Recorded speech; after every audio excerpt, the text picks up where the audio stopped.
Hi everyone, कैसे हैं आप सब? आई होप बढ़िया ही होंगे। और आज हम बात करने वाले हैं रैग के बारे में। बहुत इंपॉर्टेंट है क्योंकि बहुत ज़्यादा हम इसे यूज़ करने वाले हैं। हर आदमी एलएलएम्स के अंदर रैग को यूज़ कर रहा है और ख़ास चीज़ ये है कि हम इसे यूज़ कर चुके हैं। शायद आपको इसका नाम नहीं पता है क्योंकि उसका जो काम है ना, वो ऑलरेडी हम कर चुके हैं। अब कहाँ इसकी ज़रूरत पड़ती है, कब हमें इसकी ज़रूरत पड़ती है, वो समझ में आ गया तो सारा काम हमारा बन जाने वाला है। तो बिना देरी किए ले चलते हैं आपको रैग से मिलाते हैं और रैग आपको समझाते हैं क्यों इसकी ज़रूरत पड़ती है, राइट? तो introduction and importance of right, आज का हमारा सेशन थोड़ा छोटा रहेगा, थोड़ा आसान सा रहेगा। आप आराम से बैठ के इसे समझ सकते हैं। बहुत ही आसान तरीके से समझाने की कोशिश करेंगे। चलिए, अब क्या करने वाले हम यहाँ पर, पहले आपको दिखाते हैं, इसका डेमो देते हैं, कहाँ से आपको समझ में आएगा कि ये इंपॉर्टेंट है या नहीं। तो हमें जाना पड़ेगा अपने चैट जीपीटी पे और चैट जीपीटी हमें ये समझाएगा कि रैक की इंपॉर्टेंस क्या है, कैसे। चलिए, तो हम यहाँ पर आए, हमने यहाँ पर पूछा how many rooms are there in my company. तो ये क्या कह रहा है हमसे? I don't have any specific information of your company rooms and all these things. इसने मना कर दिया। फिर हमने पूछा हु इज माई ब्रदर, फिर इसने मना कर दिया। बेसिकली हम क्या बोल सकते हैं? हम ये बोल सकते हैं कि भैया आपका जो पर्सनल डेटा होगा उसका चैट जीपीटी या कोई भी मॉडल के पास डेटा ही नहीं है, तो वो आपके पर्सनल क्वेश्चंस को आंसर नहीं कर पा रहा है। और हम चाहते हैं कि जो हमारा पर्टिकुलर डेटा हो, हमारा पर्सनल डेटा हो, उसके बेस पे या हम बोलेंगे हमारे क्वेश्चंस ये कर पाए। तो ये कराएगा कौन? आपका ये रिट्रीवल ऑगमेंटेड जनरेशन कराएगा। तो आपको इतना तो समझ में आ गया, इंपॉर्टेंट तो है।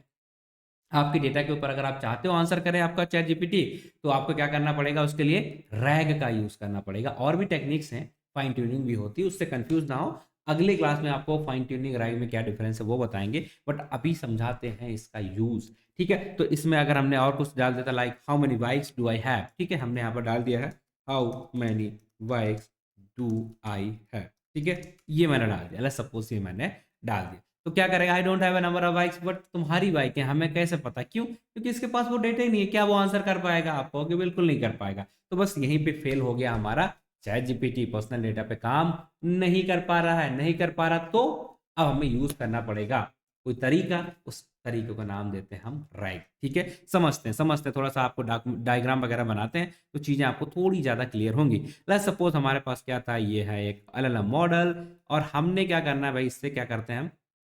क्वेश्चन पूछते हैं। इससे हमने क्वेश्चन पूछा है और ये हमें क्या करता है? नॉर्मल तरीके से आंसर करेगा।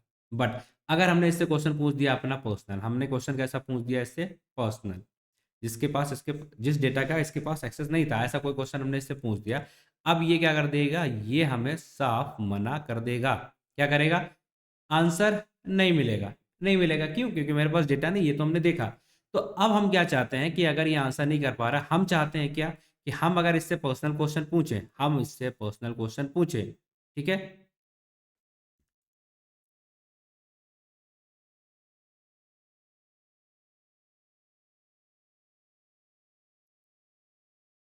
हम इससे पर्सनल क्वेश्चन पूछें, फिर भी ये हमें आंसर कर दे, हम ये चाहते हैं। तो हमें क्या करना पड़ेगा? आप एक जिम्मेदार सिटीजन के हिसाब से बताओगे आपको यहाँ पर क्या करना पड़ेगा। कोई चीज़ है आपके बारे में किसी को नहीं पता है, आपसे किसी ने पूछा तो आप क्या करोगे? आपको नहीं पता उसके बारे में, बट किसी ने अगर आपको उसके बारे में बता दिया तो आप क्या करोगे? उसके बारे में बता दोगे। तो बस सिंपल है। सिंपल ये हुआ कि ये आंसर तभी कर सकता है, ये आपके बारे में आंसर तभी कर पाएगा जब आप क्या करोगे? क्वेश्चन तो पूछ रहे हो, जब आप इसे अपना डेटा दे दोगे। ठीक है, इस एलएलएम मॉडल को यहाँ पर अपना डेटा दे दोगे। ठीक है, तब ये आपके क्वेश्चन का आंसर करने लग जाएगा। मतलब आप किसी इंसान को बता दो कि ये कौन है, फिर अगर कोई उससे पूछेगा आपके बारे में तो वो बता पाएगा, राइट? बस, तो हमें अपना यहाँ पर डेटा देना है। समझ में आया कि जो डेटा पे हम पूछना चाहते हैं वो डेटा अगर हम इसे दे दें तो हमारा काम हो जाएगा। क्या इतना आसान होगा डेटा देना? नहीं, नहीं। क्योंकि यहाँ पर जो एलएलएम होता है, जहाँ से आंसर निकालता, वो आंसर निकालता कहाँ से? अपने वेक्टर डेटा से। ठीक है, अपने एलएलएम में जहाँ पर उसकी मॉडल की ट्रेनिंग हुई होती है, वहाँ से चीज़ों को निकालता है। मतलब वेक्टर डेटा से, वेक्टर्स के फॉर्म में चीज़ें स्टोर होती हैं, वहाँ से वो ढूंढता है कि कौन सा ज़्यादा मैच कर रहा है। ठीक है, और उसके बेस पे आपको आंसर कर देता है। ठीक है, सिमिलरिटी सर्च लगाता है और देखता है कि जो आपने क्वेश्चन पूछा है उस क्वेश्चन में हमारे वेक्टर्स के अंदर कौन सी चीज़ें मैच कर रही हैं, उसके बेस पे आपके लिए आंसर जनरेट करा देता है। ठीक, अब हम चाहते हैं कि हमारा ये डेटा है, ये हम इससे इंटीग्रेट करा दें, तो करा सकते हैं क्या? आप कहोगे कैसे करा सकते हो? नहीं करा सकते हो। क्यों? क्योंकि दिक्कत आएगी, हमारा डेटा होता है पीडीएफ में, कोई नॉर्मल एक दूसरा तरीका हो सकता है, डॉक्यूमेंट्स हो सकता है, फाइल हो सकती है, कुछ भी हो सकता है। बट ये किस में बात करता है? वेक्टर्स में। तो हमें क्या करना पड़ेगा? अपने डेटा को कन्वर्ट करना पड़ेगा किसमें? वेक्टर तक। तो लेट्स सपोज ये हमारे डॉक्यूमेंट्स हैं, ठीक है, तो हम उसको क्या करेंगे, सबसे पहला स्टेप पीडीएफ में कन्वर्ट, सॉरी पीडीएफ है उसको हम क्या करेंगे, सबसे पहले चंक्स में कन्वर्ट करेंगे। ठीक है, चंक्स में कन्वर्ट करने के बाद फिर हम अपने डेटा को क्या करने वाले हैं भाई साहब, उसकी एम्बेडिंग करेंगे। ठीक है, ताकि वो मीनिंग वगैरह कैप्चर कर पाए। फिर हम क्या करने वाले हैं, वहाँ पर उसको वेक्टर्स वगैरह में कन्वर्ट करने की कोशिश करेंगे, वेक्टर्स बनाएंगे, वेक्टर स्टोर कराएंगे, वो सब कुछ करेंगे। उसके बाद हम क्या करेंगे, इंटरेक्शन कराएंगे, रिट्रीवल कराएंगे। ठीक है, तो ये प्रोसेस हमारी क्या हो जाती है, रिट्रीवल। ठीक है, क्योंकि वेक्टर से ही तो हमारा एलएलएम मॉडल कांटेक्ट कर सकता है, समझ सकता है। तो ये 4-5 प्रोसेस हो जाती हैं। तब इसी प्रोसेस को हम बोल देते हैं कि हम अपने डेटा को इंटीग्रेट करा रहे हैं, फिर हमारा एलएलएम मॉडल आंसर करने लग जाए। बस यही तो है रैग। अब आप कहोगे इसका रैग का फुल फॉर्म बताओ जरा। इसका फुल फॉर्म क्या होगा, इसका फुल फॉर्म होगा रिट्रीवल ऑगमेंटेड जनरेशन।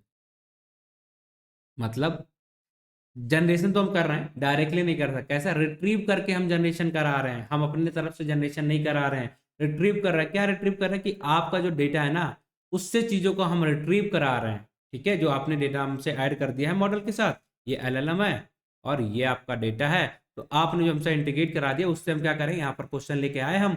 अब यहाँ से जो हमें इन्फॉर्मेशन मिली उसे हम यहाँ पर आपके आंसर के फॉर्म में दे रहे हैं, इसलिए इसका नाम पड़ गया रिट्रीवल। रिट्रीवल के बेस पर रिट्रीव करता है, उसके बेस पे ये जनरेट कराता है, इसी वजह से इसका नाम पड़ गया रिट्रीवल ऑगमेंटेड जनरेशन। इंपॉर्टेंट क्या है, समझ में आ गया इसकी इंपॉर्टेंस क्या है, कि पर्सनल डेटा के ऊपर काम करने के लिए हमें अगर चाहिए पर्सनल डेटा के ऊपर तो हमें इसकी ज़रूरत पड़ेगी। अब इसका पर्पस क्या है, समझ में आ गया।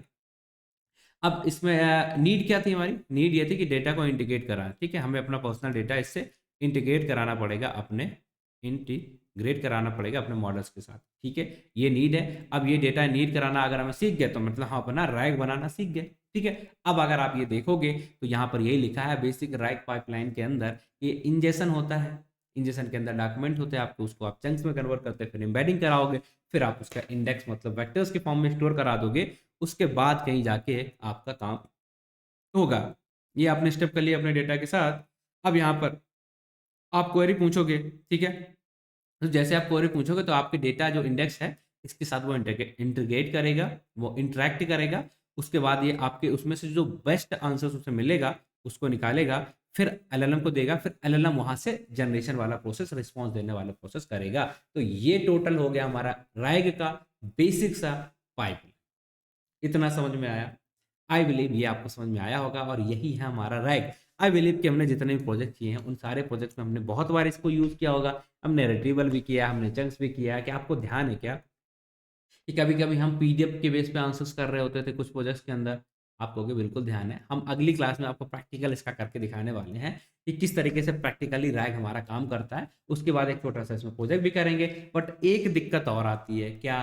कि यहाँ पर फाइन ट्यूनिंग थोड़ा-सा कन्फ्यूज़ करती है। क्या होती है फाइन ट्यूनिंग? अगली क्लास में बताने वाले हैं। थोड़ा-सा डिफरेंस समझाने वाले हैं ताकि रैग और फाइन ट्यूनिंग में आप डिफरेंस ना हो, कन्फ्यूज़ ना हो जाओ, that's it.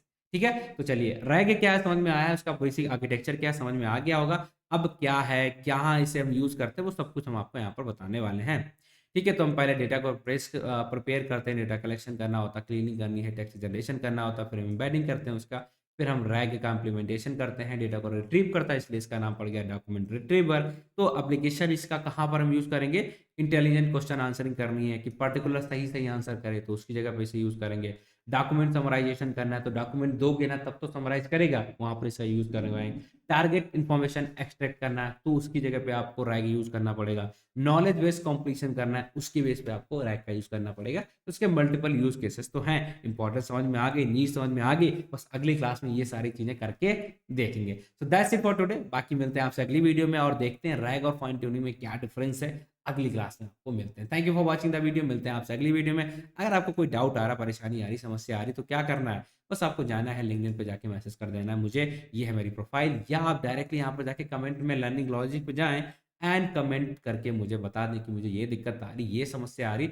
I will try to help you out. ठीक है, so thank you for watching the video. मिलते हैं आपसे अगली वीडियो में। तब तक के लिए अपना ख्याल रखिए, पढ़ाई करते रहिए, बस यही तो है जो हमें करनी है, right? Okay, take care, bye bye.